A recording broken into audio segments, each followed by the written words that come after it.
KATABASIS Podcast number 1. We're going to start off with a conversation on how to think with Ben and I. Critical thinking. How do you know what to believe? What questions do you need to ask? Because there's so much information. I hear it so often. It's like, oh, I'm so overwhelmed, Ben, with information. What do I believe? This person says that. This other person says that. We're going to give you an operating system and a framework and questions to ask that you can be more confident to know what to believe in this very overwhelming information age. Let's go. Let's do it. Also to challenge one's beliefs. Yes. You know what I mean? To think about the way that you think things and why. And that's really what this is about, is it's a bit of take something that you hold as a value, look at, the outcomes that you're getting from that. And if it's not the outcomes that you desire, challenging, why are you holding on to, this belief or this method or this group think that you're in. So, yeah. Because there's a lot of dogma and dogmatism and attachment to ideology and opinions and ideas. And we're going to try and shatter that and break that down and why people do that. Do you want to start off with what a premise is?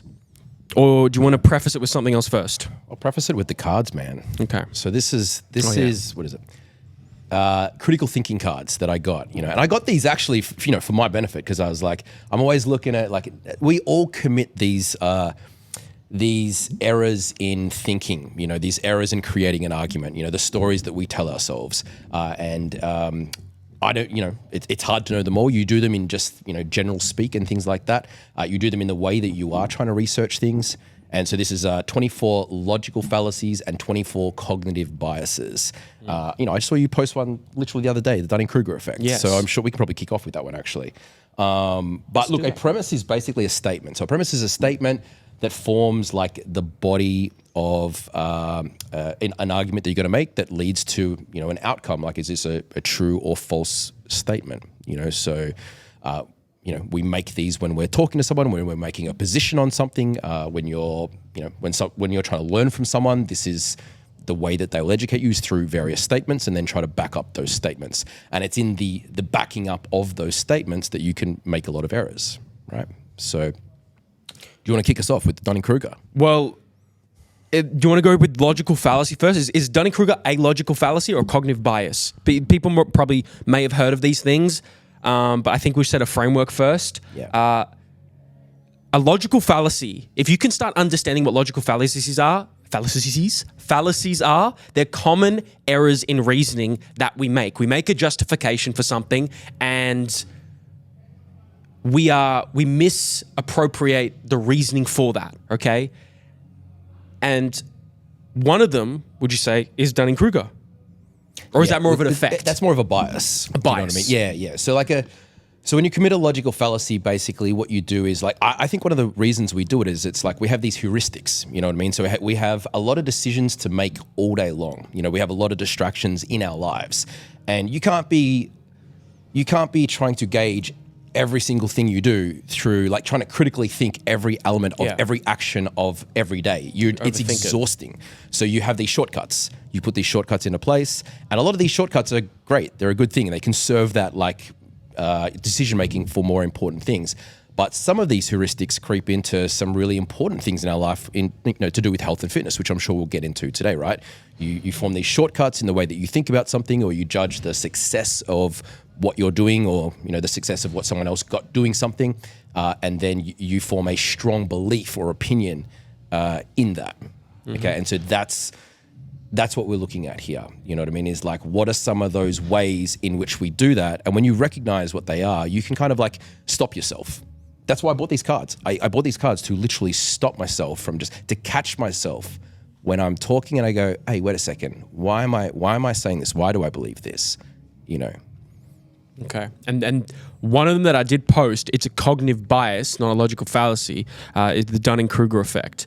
And it's this idea that when you start, and we trick ourselves. So it's this conversation is how do we trick ourselves mentally? When you start something, you think you're the shit, bro. And right in the beginning, you don't. There's insecurity, but you start to get a steep learning curve and you start to learn a lot.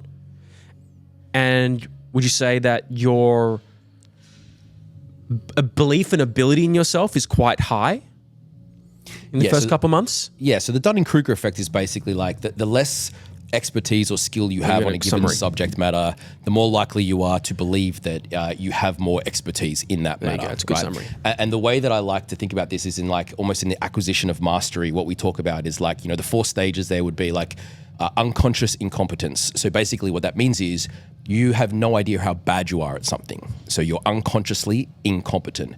Then you try and do something and you go, wow, I'm really bad at that. So now you're consciously competent. You know how shit you are. Okay. Then from there, you learn, you apply yourself, and you get to conscious competence. It's like, okay, now you know what you're doing. You've really got to really think about what you're doing. And then eventually you get to unconscious competence. That's basically where now you don't even have to think about it. You have the expertise in there. You've reached a level of mastery where you don't have to put a whole heap of effort into doing that thing anymore. And so when you're way back at the start and you're unconsciously incompetent, that's the type of person who's going to assume, highly likely to assume that they're better at that given thing because they really have no starting point just yet. It's like the armchair quarterback. You know what I mean? Like never played, never been out on a field. It's the father at the sports game who like never played and is living vicariously through the kid and is the biggest critic of every play that the coach ever does. But in reality, like has no skill or expertise on that. And then they're humbled. Then eventually they're humbled by life, and it's like the iceberg as well. It's like you see the tip of the iceberg, but you don't realize all the things that you're missing out on. And at least in this field, I know for both of us, I think you were an example of that for me. It's like, I thought I knew a little bit about blood work, right? I thought I did, right? Then I go speak to Ben, and we start doing our mentor calls, and he takes a steaming pile of shit on what I thought I knew. And it was very humbling for me because I was positioning myself in a way I shouldn't have been. I'm like, I need to have a much more thorough understanding of biochem and physiology and nutrition science. And you've played a pivotal role in that. But that Dunning-Kruger is my knowledge, or my thought of my knowledge was higher than my actual abilities in reality. And ever since then, I've just been on a dogfight hunt to just fix that. Man, I have that as well. You know what I mean? So I think like I can remember specifically, I remember listening to Thomas Dayspring, the king of lipidology, on the Peter Attia podcast many years ago. And it was a 5-part podcast, like probably 2 or 3 hours each podcast. So you're talking about like 15 hours of lipids. And I remember like just getting halfway through and just having that moment going, I know nothing. Yeah. I'm like, man, cardiologists have to be the like smartest people on the planet. I just remember thinking, what am I doing? And it was great. It was like, really humbling and things like that. When what was another one? Recently, when Charles Sohan did that 2020 SPMs on specialized pro-resolving mediators, and up until that point, I'd like dabbled in the research of like resolving inflammation through these mediators. And then I listened to his 2020 review down in, I think it was like a South American one that he did for a bunch of nurses. And I was like, man, like we have to get this guy on, we're going to try and get this guy on this podcast. Because I'm like, this is just such a huge impact in that field. And I was just naive, to like some of that research. And that's what we are. But yeah, the Dunning-Kruger effect is a good place to start. It's like, hey, if you really don't have skin in the game, if you don't have that expertise, like don't jump to conclusions so quickly. Right. You know what I mean? Like realize that you probably aren't the exception. You're not going to be the exception. You've got to like base yourself is you're probably going to be the rule, and the rule is that like you're probably going to overestimate your abilities. Mm-hmm. It's like when a client says to you, who doesn't have a great nutrition IQ, is still like learning the ropes in terms of nutrition, and I was all good. I was good Monday through Friday. I was really good. And then Saturday, Sunday, I kind of relaxed a bit, but I ate good food. That's the line they use every time, right? I ate good food though. I ate well. But there's no specifics behind that, right? And you and I know damn well that we can dig deep on that part of the check-in. And it's like, well, let's define well. And to define well, we have to get specific. And then once we get specific, we start realizing, oh, wait a sec, I ate double my calories or, X, Y, and Z. So these are the type of things that even a client would say during a check-in where they're committing like an error in their reasoning, just trying to provide data, feedback for us. And so then I guess the lesson is to be very careful when you are beginning a new field, a new skill, Be very careful about overestimating your ability. You probably know a lot less than you think. And we shared examples right now of even us exploring that. And so I think it's just a constant reminder that you ain't shit and that there's so much more to go. And I don't know, just at least for the type of person I am and probably the type of person you are, it's just a constant reminder of not being satisfied and that forcing humility onto yourself. I think when you teach and when you're a mentor, it is easy to kind of identify as yourself as like someone who provides the answers, Yes. right? And you can kind of get stuck in that to the point where you stop being the student. You know what I mean? And that's these humbling experiences when you get yourself in a position where you listen to someone and you're like, your jaw drops and you have that reality check, just like I'm sure like, you know, students of ours do and things like that. It's great because it makes you consider like your beliefs, challenge yourself and continue to strive and grow. So, you know, constantly looking out for that. You want to go to the next one? Maybe Well, why don't we give some examples, right? So I've got one here, go ahead. right? Because I want to give some examples that sort of tie it back into things that people can relate to. So first one here we've got is the slippery slope fallacy. Now, I used to use this one all the time, and my client Vince, you know Vince, right? Vince, yeah. He pulled me up on this because I used it once during our training session, and he goes, hey, you know, that's the slippery slope fallacy, right? And I was like, it's very true. I can't remember the context of what I said. But the slippery slope fallacy is basically where you say, if you take a statement and you say, well, if you do this, then eventually this is going to happen, and you extrapolate that into some hypothetical outcome, which is not actually tied into the initial statement. And the example I've used here is, if you track your calories, eventually you're going to end up with an eating disorder. Right. Or if you deadlift, eventually you're going to hurt your back. Yeah. You know what I mean? Like things like that. These are things that people will say in the health and fitness industry like all the time. You know, it's like a position, and that's it's not true. You know, That's what a fallacy is. It's not true. Yeah. it's not true. That's like, well, you can't just say that. Like, not everyone who deadlifts is going to eventually hurt their back. People who deadlift poorly are going to hurt their back. But you're making a sweeping generalization, which is actually another logical fallacy when you say something like that. Okay, it's not true. It's not going to hold up to. It's not a strong argument. The example I used here, it's a controversial example to an extent, but I think we all saw it during the last few years where, you know, and I think it can go both ways of this being true and not true. If they force you to wear a mask, what else are they going to do next? All right, then they're going to limit how much you can buy at a grocery store or online. If they force you to do that, then now they close your businesses. What else are they going to do? Oh, now there's a curfew. What? This is weird. Yeah. And that's true. Like that was coming up all the time in conversations I was having during lockdown and stuff like that. And like inherently, like I don't think it's necessarily a bad thing to like, you're venting and you're saying things like that. As long as you realize it's not a strong argument that you're making. That's also another fallacy, which would be an appeal to emotions. Sure. You know, which we weren't going to cover today. But right there, it's like when you create this position, you use a slippery slope there to like say, okay, we start with one premise or statement, and then there's going to be an outcome that's completely hypothetical. That you have no way of knowing that that's what's going to happen. But there was fear, you know, in that. There was a play on emotions. And so that appeal to emotion is to create like an emotive response in, you know, the person you're conversing with, to strengthen the position of that argument.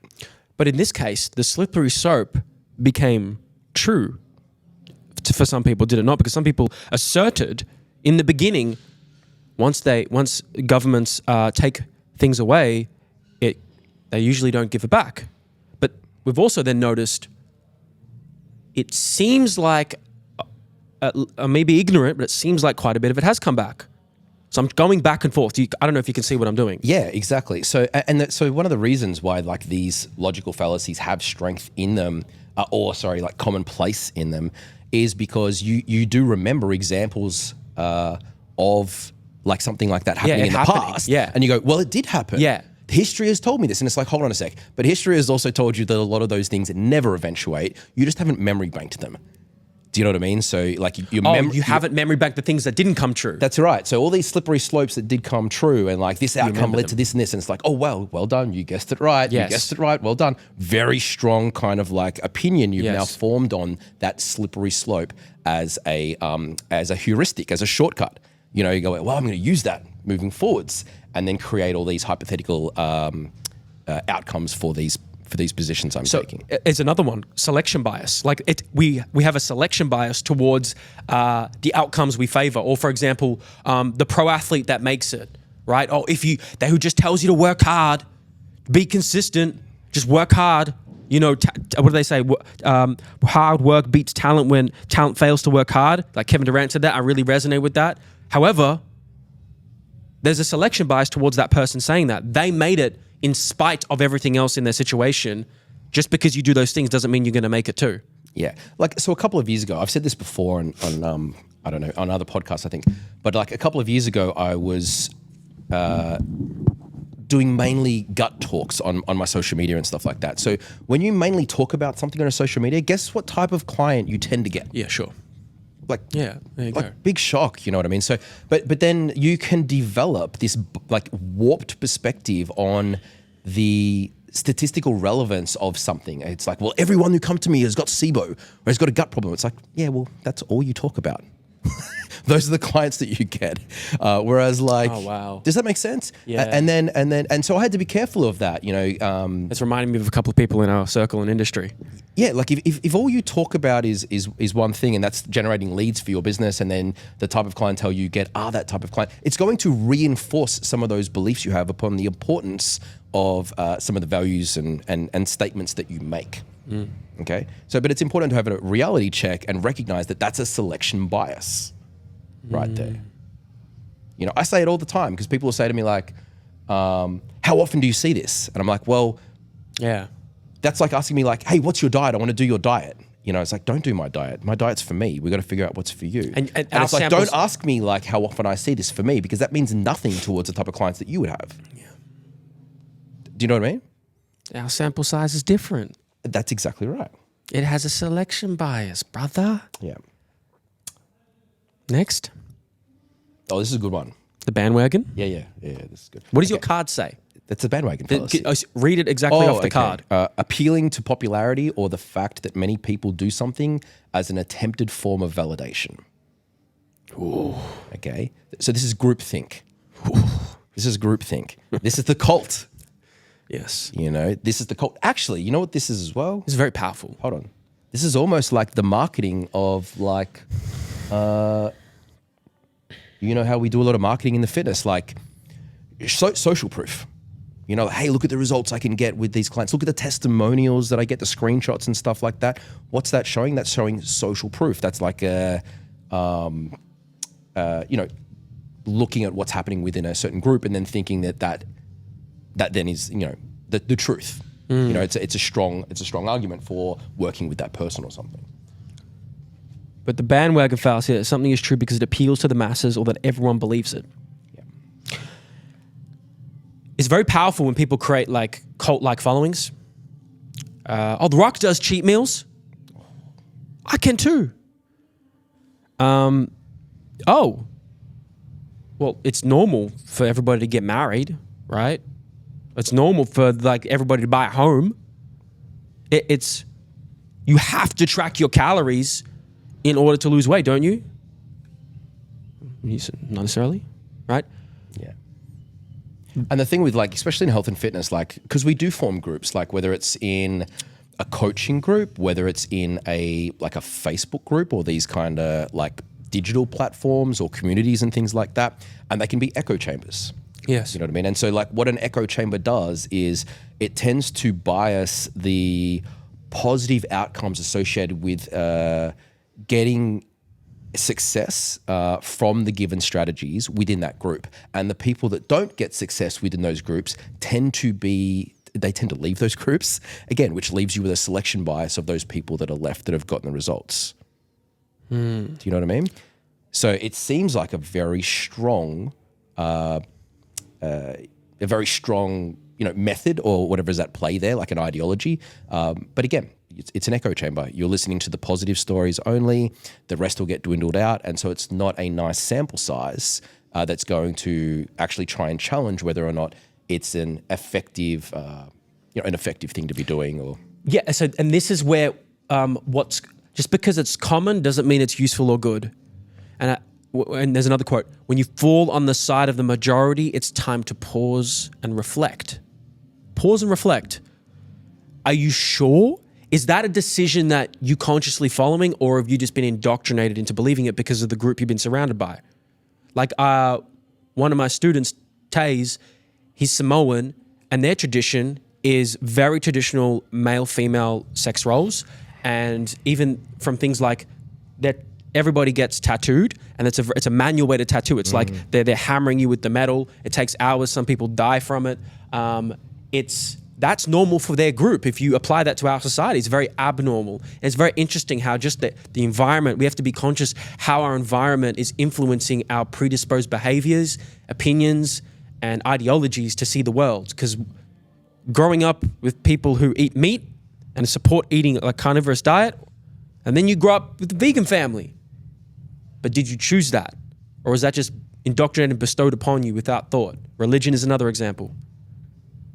We must question. Yeah. And it's like even on social media, like if you had like a lot of likes on or a lot of comments on a given post, like the chances of you like interacting with that and seeing that like statement, position, or whatever it is as something that holds true is probably going to be stronger because there's that social proof behind it. It's a popular, it's a thought that's got popularity. I do like that though, because the audience is on one hand, the audience is telling you what they like, right? It's kind of like a meritocracy. If you put out good stuff, people will tell you. But you also have a selection bias with your audience likes you already. Exactly. And if it's educational in format, it's a little bit different, right? Because then it can start to sway your opinion and like this is expertise, when it's not necessarily expertise. You know what I mean? So it's just like popularity doesn't mean that something holds true. Oh, bro, but it is true, but it's like it's so effective. It is. Yeah. It's so effective to persuade us. Because the guy with 100 followers can say one thing, but if he has 1 million, it's like same thing being said can have dramatically more profound effect on believability. Yeah, yeah. And this is the whole point of saying this. It's like you try to catch yourself when you find yourself doing things like that. Like that's the reason I buy these cards. You know what I mean? That's the reason we're talking about them now. I want us to like just put it out there that even with all the research we do, like it's so easy for us just to slip into it. Like our bias. Oh, we got plenty of biases. Do you want to mention some? Like omega-3s. We're definitely biased towards omega-3s. Yeah, man. So like, even this morning, like I was like, when you're researching something and you're looking for like a correlation between things and stuff like that, you find yourself going down the rabbit hole of like looking specifically for something. And so like, I can find something to fit my position. That's called cherry picking. That's a Texas sharpshooter, by the way. You know what I mean? So we actually got that here. That's today. Another logical fallacy. But it's cherry picking. Yes. You know what I mean? So it's and it's just looking to. Here's another one. It's looking to confirm my bias. Yes. Confirmation bias. So yeah, we do it, man. And so it's a lack of critical thinking. It's like going by these heuristics. We're trying to take shortcuts, and it's about being able to pick yourself when you're doing that, and just note. And then go, oh, maybe that's not the best way for me to be seeking my information. When have you done that? Let's be really honest. When have you messed up? I'll share an example of mine. But when have you messed up and you're like, damn it, I cherry picked. I need to fix that. That's. Oh man, I don't know. I can't remember a specific example. Anything during the last couple of years? Like, I think we both may have swayed left and right. Like Ben and I were very, I don't know if the word, very careful, like very early on during the, I don't want to say the word, during the restrictions, during things like that, we were very careful about, all right, should we do this, right? Should we take this, this thing that they are suggesting we take?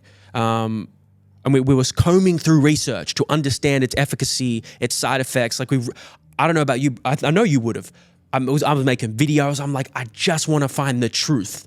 But I was noticing I was becoming biased in the beginning away from it. Biased away from taking this thing because the burden of evidence didn't seem to be that large, right? But then, and the side effects, what about the side effects? But then it turned the other way where there were so many people who took it and the side effects didn't seem to be as profound as they were. And so then it shifted the other way. And so that was a seesaw that happened for me, back and forth, trying to find some middle ground.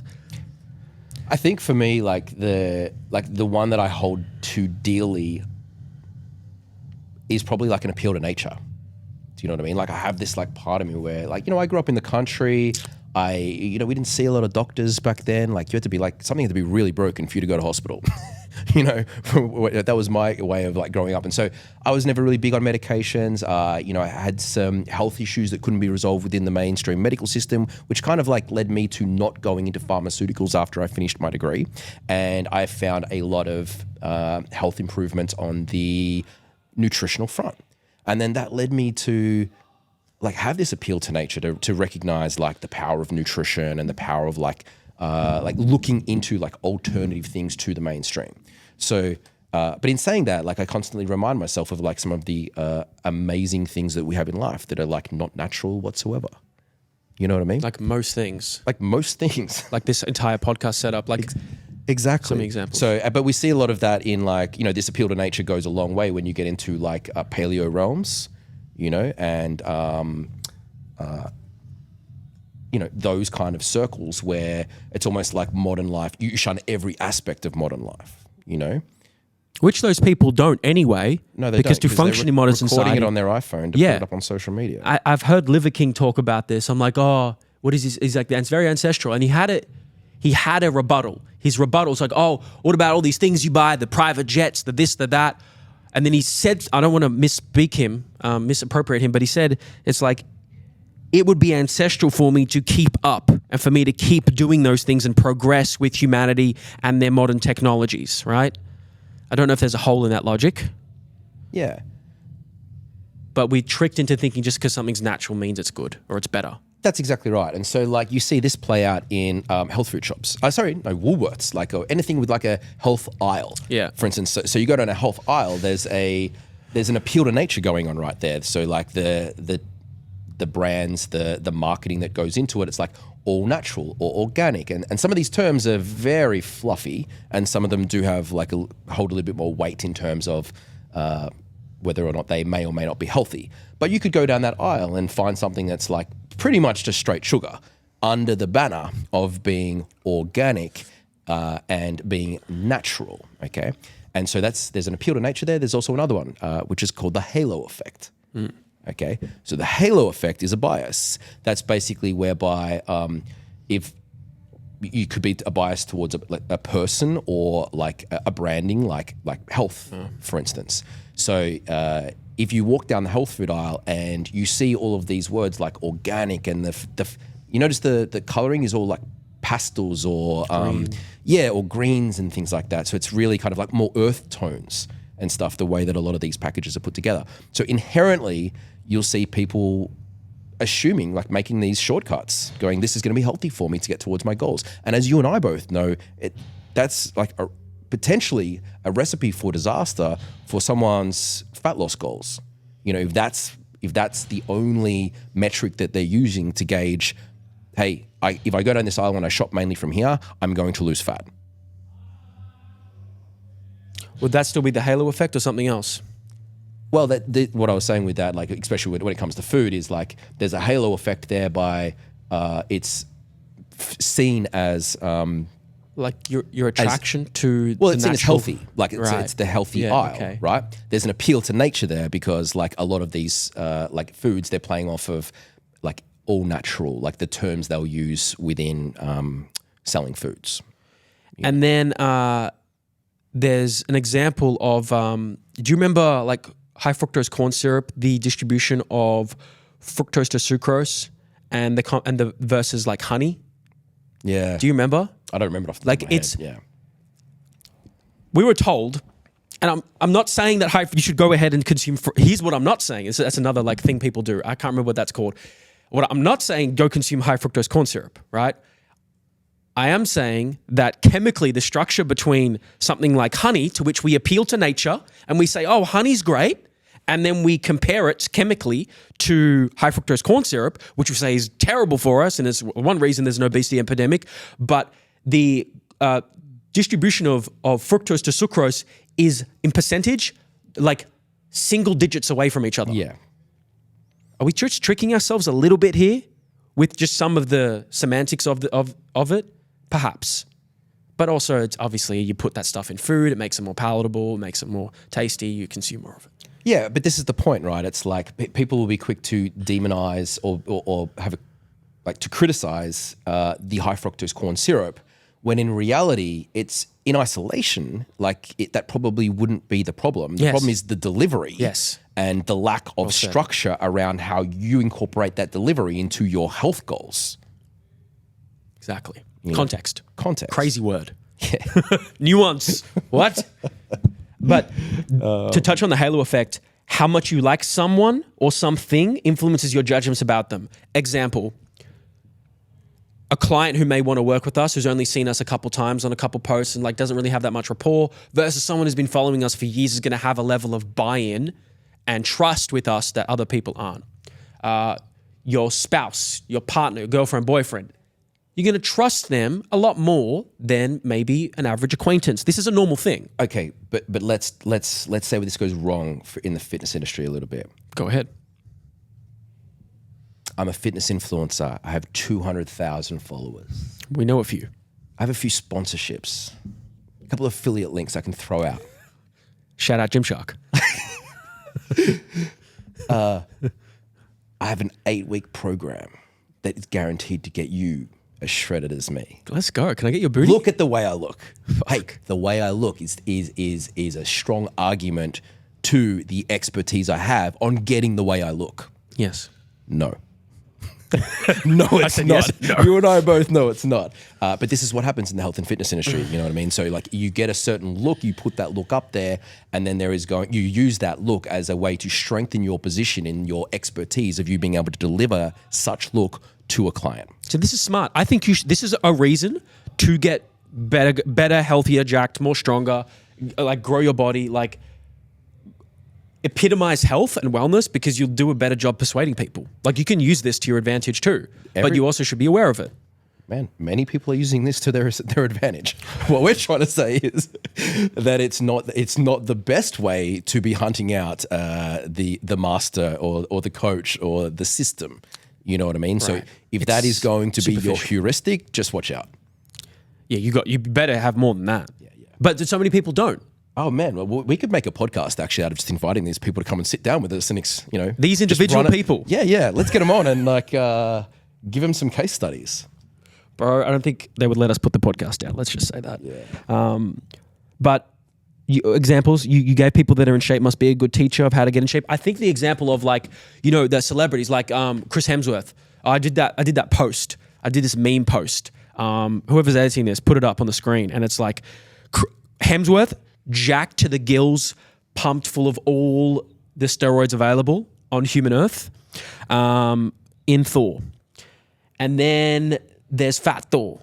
And I put his Cinefit app, join my Cinefit app. So perception reality, okay? As Chris should, he should use and market his own body and abilities to sell his services. Respect, get your money. However, the average mind will be tricked. If I just follow Chris's workout, and some of you listening are very intelligent and you think, I don't do that, but you do that just with high levels of people. You do that in areas we don't even realize. Maybe you have some examples, but the celebrity and bodybuilding community are examples of that. Yeah, and so on another one that I know people can relate to is in the selling of supplements. Do you know what I mean? Take this supplement and lose 8 kilos, or there's these very powerful play to emotions, and they're backed up by people with a rig that look. Basically, what they're selling is this rig is achievable if you take this supplement, or in that case, this rig is achievable if you do this workout program. You know what I mean? And so again, it's this halo effect. You're looking at somebody who's in shape and thinking that either their expertise or what they're taking is going to then allow you the ability to get there as well. Mm-hmm. And then I'm sure you have similar conversations with inquiries when someone comes to coach with you, and then perhaps it's because they've seen the results of another client, and then they go, "Oh, I saw you coach this person. Like, I want to look like that."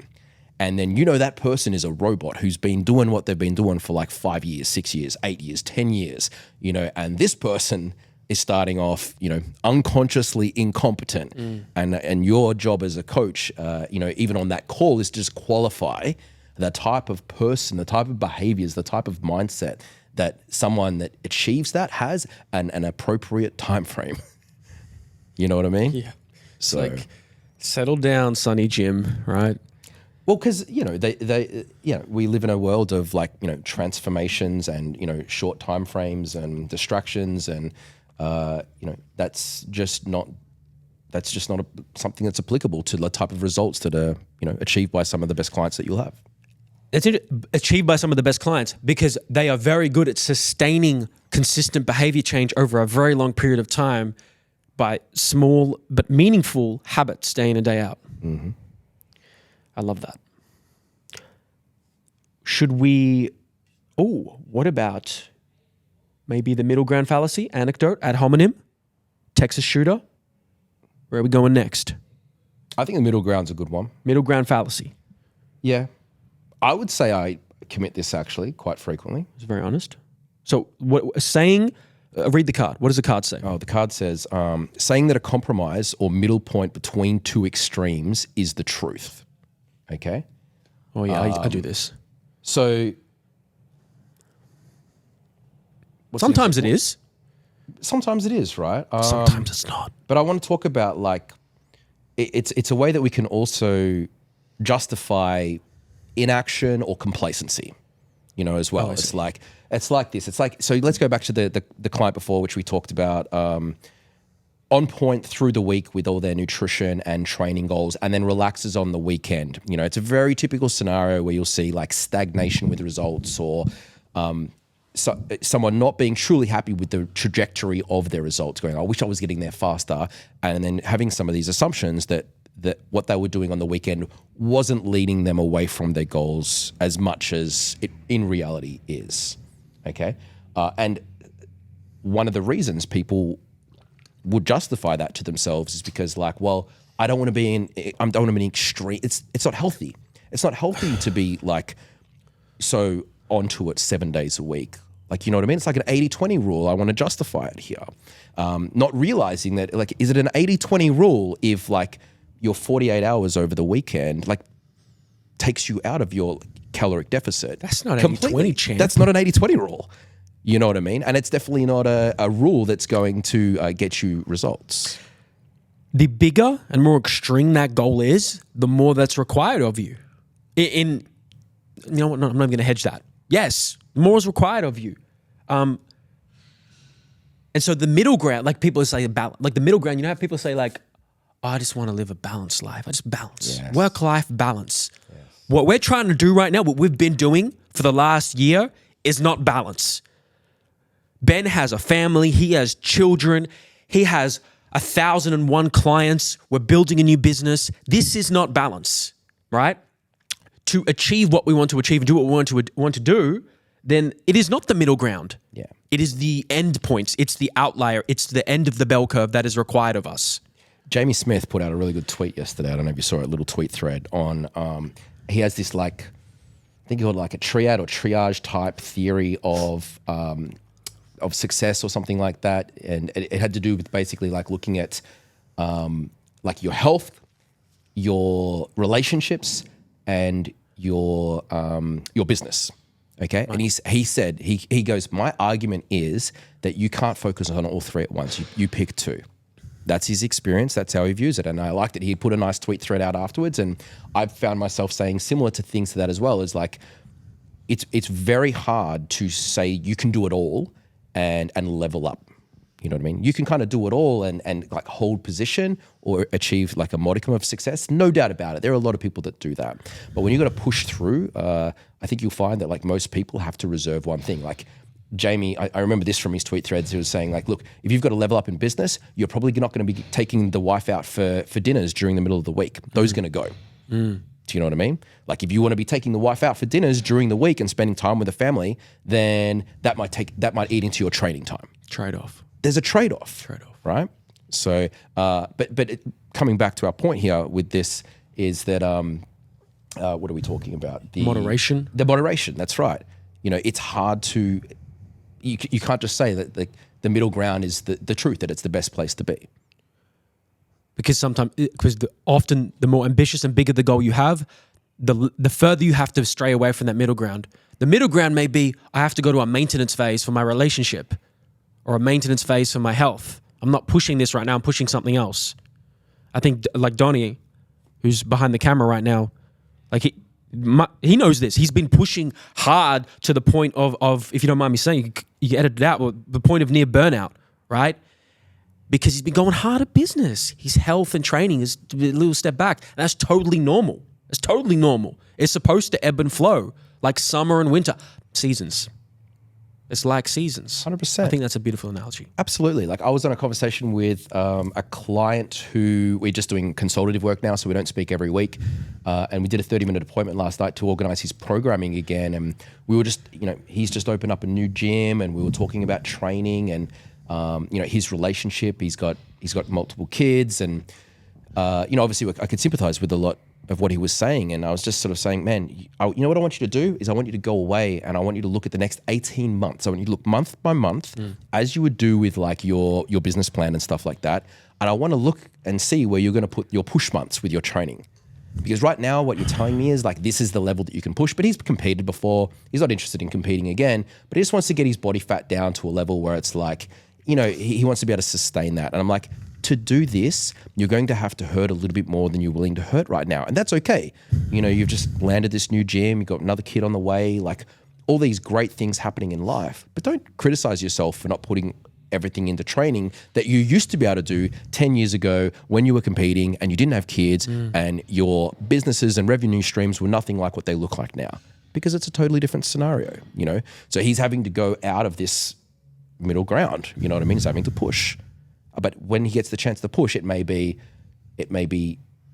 December might be his month where he can focus on training because like work takes a back step. You know what I mean? So he can like put it to the side. He might get a good stretch, some stage next year as well. So just kind of like realizing that and sort of like being able to put your energy and focus into whether it's relationships, business, training, health, whatever. But you're an example of someone who's been able to do a great job. I think even all of them and most of them, for example, all right, just get up earlier.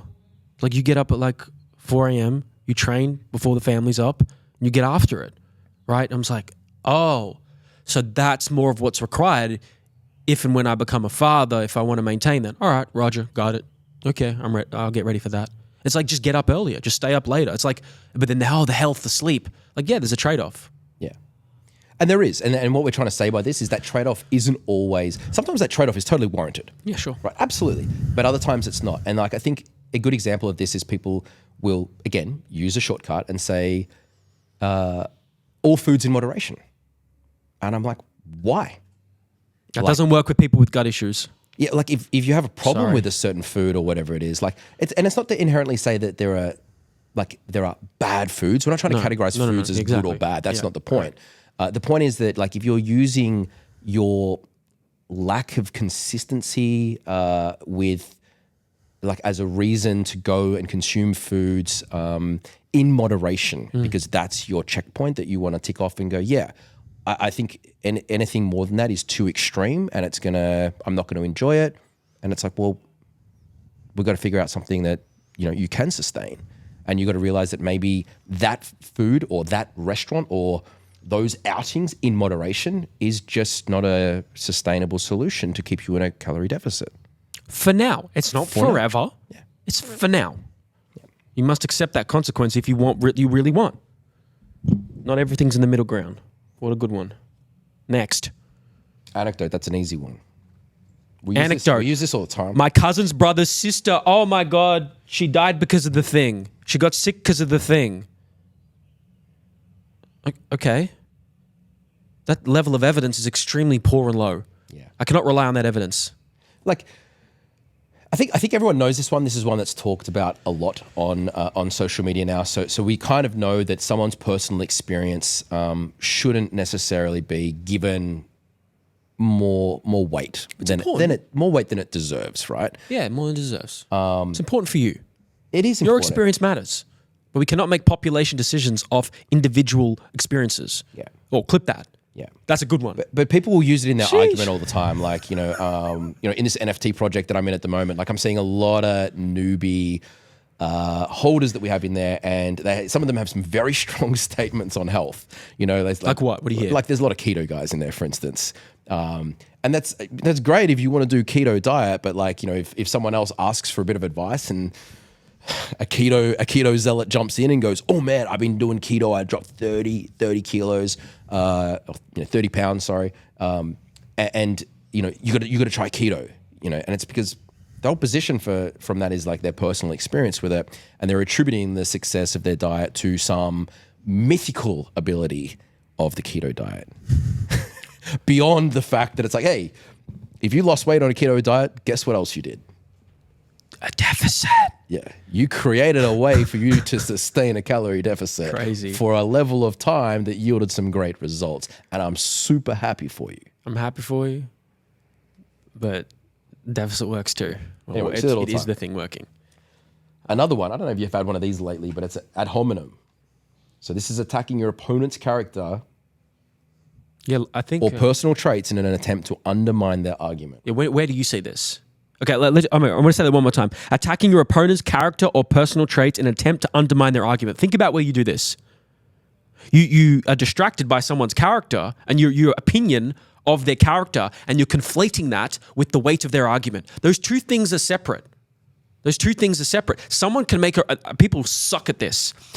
You need to be able to unemotional about it. You look at somebody in their view and in their evidence that they purport, and you see its weight away from the history of what they've done. Biden and Trump, right? No matter where you sit, doesn't matter. If both of them say the same thing, you're going to have a visceral reaction. Someone's going to have a visceral reaction. But if one of them says it, you're going to be more inclined to believe them, even though it's the same thing, because of their character. You just got to look at the evidence. Just look at what they're saying. 100%. And it's like, when you have nothing else to, or no way to like address the premise, so address the statement being made by that person, yes. like the easiest thing is to just attack them. You defame the character. Yeah. You go after them. You go after something they've done historically, something like that. So, and again, you're counter to that. That's what we're saying. It's a fallacy. It's not a strong position that you're taking. Next. I think we talked about the Texas sharpshooter, Yeah, which cherry is picking, just cherry selection bias. picking. Yep. And then you want to talk about a bias, what a bias is, if those who haven't caught up don't know what it is. What did we go through already? We already kind of went through a few. But a bias is basically like when you have a disproportionate desire or value on something. So you're looking for that outcome. Okay, and we talked about selection bias already. So if we constantly see a certain sample size, then we have a selection bias as coaches, the type of clientele we see. We talked about the Dunning-Kruger effect. Okay, so there's a bias there, like the less you know on something, the more likely you are to perceive that you have expertise beyond your capacity. We talked about the halo effect, which is a bias. Okay, the halo effect, like if you're a more attractive person, you're more trustworthy. Yes. You walk through the health food aisle, you're going to find foods that maybe help you lose weight. And now, confirmation bias. A very, very common one. You are pre-programmed to believe things that you already believe and have a preconceived idea about. Example, I am a carnivore, I'm a vegan. I don't even like those statements because you are not either of those things. Those are just diets you follow. But people conflate their ideology with their beliefs. Anyway, you follow that thing, you believe in it, so you're more inclined to be gravitated towards evidence that supports that same view. You do not look for evidence of the contrary. No, that would shatter your entire identity and you would self-implode as a human being. So You only look for evidence that supports your view. It's a Yeah. big mistake. And this is one like, because of my inactivity on social media, like I don't have any recent stories of ad hominem attacks on me, or, you know, just people generally disagreeing with I feel things. like you're not a guy that gets ad hominem attacks. I used to get a few. Yeah, what'd you get? I was just more when I was more active. No, but what I wanted to say was just you were touching on carnivore and veganism there, right? So I don't know. There was probably a time when I was posting, and I remember I would get some vegan or plant-based people responding on some of my posts around nutrition and nutritional density within given food groups and stuff like that. And sometimes I would get into a DM. A lot of these DMs I would just ignore because it's a timing thing. But I remember occasionally I would get into the DMs with someone. I'd say, listen, if you were to find out down the line that like a vegan diet was no longer like the healthiest way to live, and you know your position is that removing meat entirely and meat-based product, anything to do with meat from your diet is the healthiest way, would you change your mind? Would you introduce meat? I'm just genuine curiosity. Just I'm curious. actually not trying to patronize you here. Yeah, cool. I just need to know where you stand on this. Great framing. Because what I'm looking for is am I warranted spending another second Correct. in this discussion? Yes. And what's their answer sometimes? The answer is always no. I would not introduce meat. And I'm like, I think we're done here. But yeah, we're done. We are done. What can we do because now? there is nothing I have that I think I'm going to say that would change your mind. And honestly, I don't mind if you don't change your mind. Yeah, it's cool. I'm totally cool with it. Yeah. But what it does is it provides me with the context about like where your values are, where your heuristics are, you know, like how you're going to like position that and go, even in the face of overwhelming evidence to the contrary of your beliefs, you're not going to change your mind. That's cool. It is for the conversation, but it's not for productive dialogue as human beings in the wider consciousness of communication. I just want to back up. You framed that question beautifully. I want people to go back, listen to that. I would do this because I'm a nerd, and write that down. And that's how you phrase a question to somebody to make them comfortable answering the honest truth. Beautiful phrasing. Yeah, that's... Go ahead. Another example I see a lot is with intermittent fasting. Okay, so when I get a client or just into a conversation who, you know, someone like really loves intermittent fasting, and then like literally in the same breath, this is how it goes. So I intermittent fast, I do 12-8 or some kind of lean gains, or, you know, I don't eat breakfast until like 1 o'clock. I love it. It's amazing. What's your goals? Look, I want to lose weight, you know, and yeah, the intermittent fasting's great. Like it's just a really good tool for weight loss. Do you know about autophagy? Like these kind of things. Like this is amazing. How much weight have you lost? Well, I haven't lost any weight yet, right? And it's like, okay. So you're asking for me to like stick with you on this intermittent fasting kind of framework because of the fact you have this belief that it's very good for weight loss, yet you're yet to see weight loss. You know, and I'm just like, I just want to just sit back and just appreciate that for what it is, because not that I'm inherently against using intermittent fasting as a weight loss strategy, but it's not my go-to, and I want someone to appreciate it. That it's not the be-all and end-all of someone getting results for weight loss. You know, it's just a way that you can apply the framework of your nutrition as a whole. And you asked a very good question. Ben alluded to, said, how is that working for you? You said something to along the facts. How is that working for you? Before you begin to say why maybe the fasting isn't working, you ask them, oh, I haven't lost any weight. They just admitted the flaw in their own behaviors then. You don't have to do much work now because they've just admitted it. So it's a very nice, you just ask, how's that? If you're skeptical of someone's behavior as in any communication, but you want to be careful about not just jamming it down their throat while they're wrong, because it doesn't usually work. How's that been working? Smoking for 20 years. How are you feeling? Oh, I feel great. All right. Shit. I mean, if you don't care about the longevity of your life, then do you, boo?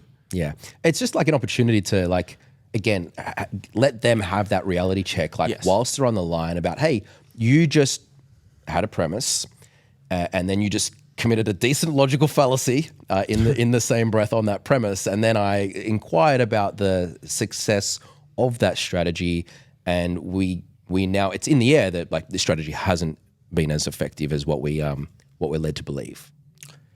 I would say then the summary of this point is when you have an argument towards something, a belief you hold strongly, the most solid argument in the world is one where you can argue both sides. Oh, you like meat? Great. Can you argue for the vegan, for the plant-based, the ethics of it, the morality of it, the sustainability of it? I think this is even more difficult sometimes the other way, but maybe that's a bias I have. Can the vegan argue for the meat eater?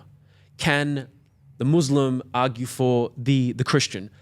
Can we argue for the opposite point of view? Once you can, you begin empathy, compassion, understanding, common ground.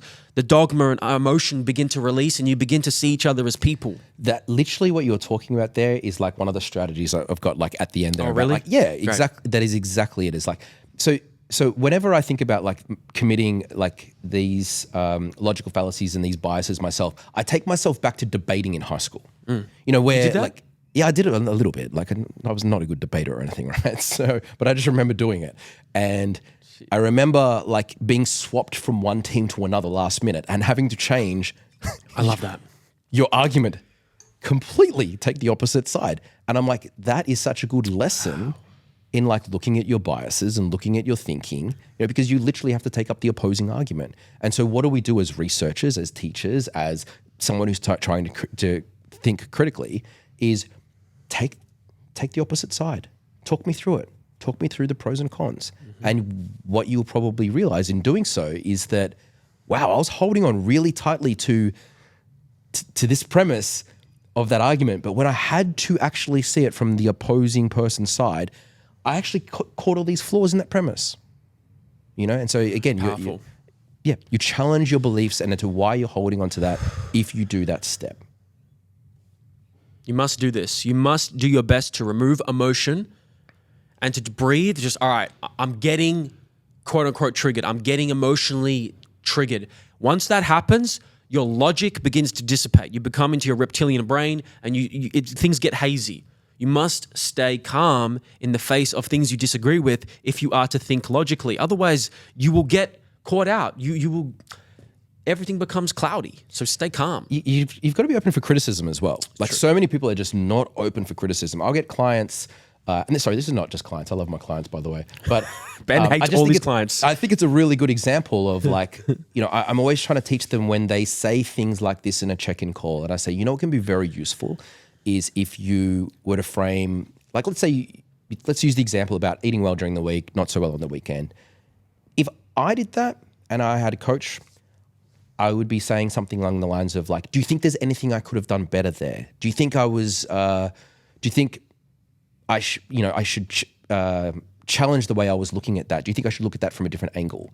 You know, because then what you're doing is you're sort of like creating this, almost like this safe space, I suppose, to like get feedback in a constructive criticism manner. You know, and you have to want it. You have to want it. And I think that's an identity thing as well.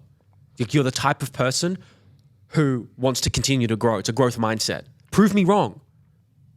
See the flaws in my argument. Yeah.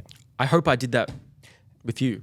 Yeah. And I think there is like definitely some people out there that are really good at saying, hey, Luke Tulloch, I remember he does this really well with his Instagram. I used to believe this, now I believe that.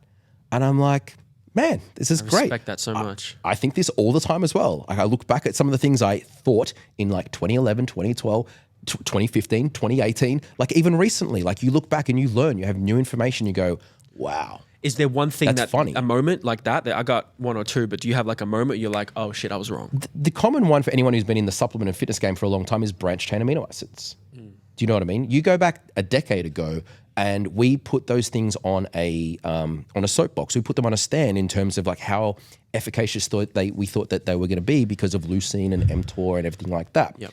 And we know now that we were all wrong. You know, we were sort of cherry picking, and it doesn't lead to the outcomes that we thought it would back then. And so now, you know, we can look back and go, I used to believe this, I used to sell a lot of this, and it turns out it's not as effective as what we thought.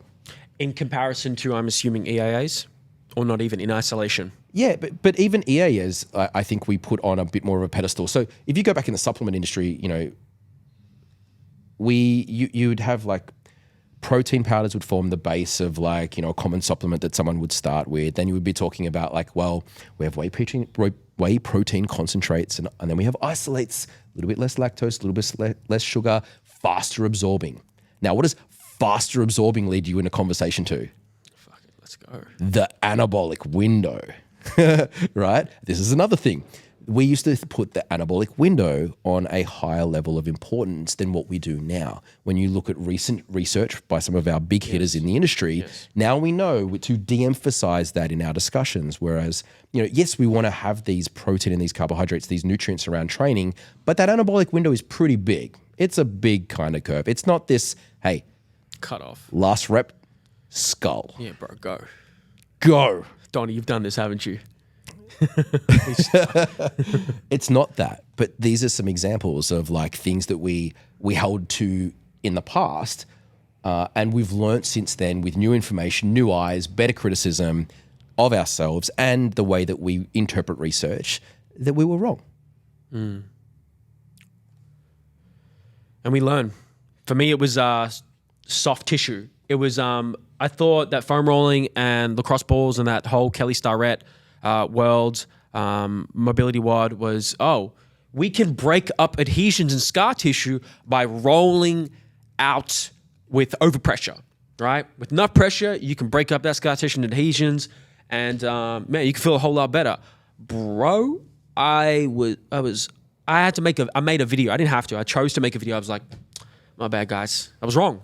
There's almost no evidence to support this, and if it is, it's theoretical, and we have no evidence to that there's actual factual changes going on. My bad. Yeah. It's a cool learning moment. Yeah. Exactly. Should we go to how to improve your critical thinking and assess your bias and finish there? Look, I think unless you've got something to add, I think some of the main things is this episode was really about awareness, right? We wanted to bring some of the main ones that you see all the time. We all commit these. And so when you have a little bit of knowledge on that, then you can recognize when you're doing it yourself. I think one of the strategies that you just touched on before was think about the opposing perspective here. Do you know what I mean? Challenge yourself. If you're holding onto some belief quite tightly, look at it from a different angle. And then it's you're more likely to see the flaws in your argument or the flaws in the strength of your position. I think opening yourself up to constructive criticism is really important. I know it's hard, but I think you need to find people in which you do find a safe space and an effective mentor or someone with that expertise to go, do you think there's another way I should be looking at this? Do you think I'm wrong? Do you think I'm wrong on this? Do you think there's a better way to be doing this? I have clients when they say that and it's just just the friction out of this conversation is gone now. You know what I mean? We can really get into this teaching moment because you have emptied out the jug and the ego. You've emptied out the ego. There's space here now for us to fill this up. So if you're working with a coach, a health professional of any sorts, and you want to get more out of them, ask them that question. Yeah. And then you've got to be careful. I think particularly in our industry, you have to be careful you don't get stuck in an echo chamber. You know what I mean? You have these beliefs about nutrition or about training or about self-myofascial release or something like that, and then you get into a group where that's group think. Yes. Right? And then that's hard because we talk about this from a habit consolidation perspective. Some of these groups are also where people are achieving support. They're achieving accountability to the group. They're bettering their behavior overall because of some of the strategies and methods within the group. However, one of the defining characteristics of let's say whether it's a keto group or whatever it is, may not be the strategy you need to do, but you are benefiting from the group. And it's how do you separate that? I think diversification of information is important, just like financial. Yeah. Don't put all your money in a home or real estate or a stock. Diversify your information. I only follow 100 people right now, and there's some people they're a bit dogmatic. However, I need to be exposed a little bit to that type of counter thinking and things I don't entirely agree with to keep my mind on edge, on the ropes, jucking and jiving. All right, fine. Maybe you're right. I have a series of questions to finish off. Let's do it. Okay. Critical thinking. When you encounter information, you should ask the following series of questions in order to ascertain its validity and reliability. Okay? Number one, write this down. Who is behind the information? You don't need to know who. For us, Ben and I, right? Friend, stranger, media outlet, advertisement. Then you need to ask why they're sharing it. What is their possible agenda and bias, right? Are they trying to sell you something? Perhaps. Are they trying to educate you? Because we have our own biases, right? We have businesses we want to grow. Number 2, what is the evidence for their claims? Are they making a factual statement? Something that is known to be true, like gravity, right? Or are they making an opinion statement? An opinion statement and a factual statement are different. Fact and opinion are different. We conflate the two. Then we need to ask if they've backed up their claim with evidence. Is their evidence coming from a reliable source? Who is that from? Because, all right, it's from this book. What's that book? Who's that person? Why are they credible? Because the sheer existence of evidence is not enough to verify a claim. However, the absence of evidence is reason to be skeptical until you can verify it. So claims should be backed up by evidence. Not all evidence is created equal. Last one. Okay. Number 3. What do other people have to say? What do other people say about these wild-ass claims someone is making? You want to take the average and you want to see where their claims sit on the average, whether it's an outlier opinion and evidence-based statement. Do other trustworthy sources corroborate their claim or not? And with those questions, you should have a lot more confidence coming in to whether something is accurate or not.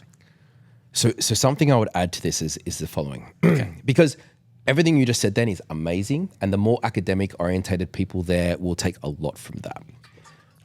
Those listening, though, that don't really want to be looking at that extra supplied evidence, I'm going to give you a heuristic. I'm going to give you a shortcut. Okay. If you were to coach with me, you know, it'd be a really good, and you were to make a booking call and I was to be qualifying you as a client, you know, it would be a really good question to ask. It would be, if I wasn't to go with you, is there another coach that you would think would be more suited than you for me to hit my goals? Okay. And then wait and listen to like what that person supplies you with it as an answer. You know what I mean? It's like, let's see if they can get beyond themselves to then supply you with an alternative viewpoint or an alternative premise or whatever that is. Okay. So if you were looking at a supplement company and you were inquiring about their products, is there an alternative product that you could recommend that's better than yours for the goal that I'm trying to achieve? Okay. And what you're going to see really quickly is like who is open to a discussion in which they're trying to find, hey, contextually, this product would be amazing for you. But if your goal was this, then you're probably better off going with that company over there. Do you know what I mean? You start asking questions like that to like groups of like, you know, whether it's a coach, whether it's someone who's providing you with an education, and you're basically going to see who's not using tricks on you. You know, some of these like fallacies and plays on emotion and stuff like that. Yeah, who's open-minded, who's willing to concede that they may not have all the answers and they may not be the best fit for you. That's a brilliant question. I don't think I've ever been asked that, perhaps, but I think if more people started asking that for the people they're about to hire in any service industry, you can tell a lot about someone's character, because we might not be it for them. Yeah. We might not be the great fit. That's a beautiful question. Well, what you're doing is you're addressing their biases in an open question to sort of say, okay, where are you? I'm giving you the field here. Like, what are you going to reply? You know what I mean? With what I've said. Very interesting. Done. That's it, man. KATABASIS Podcast number 1 over. Any questions, requests for next episodes? Let us know.